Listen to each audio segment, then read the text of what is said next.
Hey guys! Welcome back to my channel. So for today's video is another layout na naman ang ating gagawin using Microsoft Word. And this time, ang gagawin naman natin ay may theme na purple unicorn, no? Pwede itong pang binyag, pang first birthday, pang 7th birthday, or di kaya pang dibu kung bet ninyo itong gamitin para sa event ninyo. Sobrang daming event na pwede ninyong paggamitin itong layout natin today. Sobrang ganda nito. And kung bet ninyo itong gamitin, i-download or i-prepare nyo na dyan sa inyong laptop or sa inyong folder ang mga sumusunod.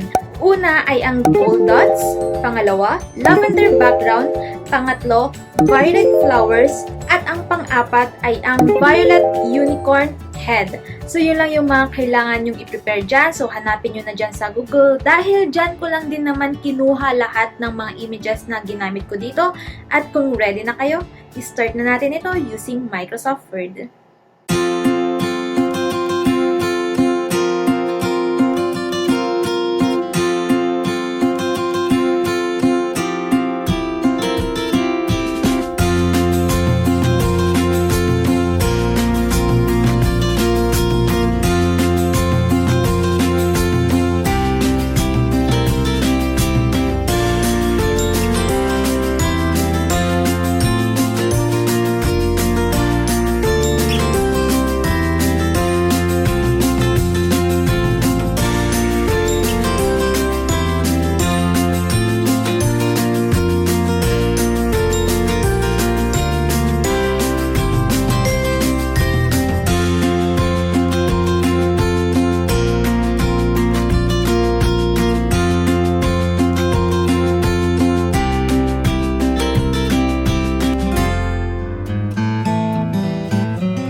So, ayan, meron na tayo itong purple unicorn na pang first birthday, pang binyag, pang 7th birthday, pang dibu, or kung saan nyo man gustong gamitin itong layout na ito.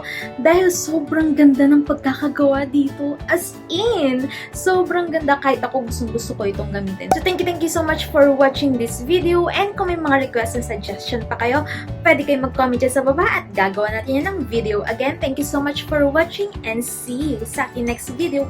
Don't forget to like and subscribe. Bye!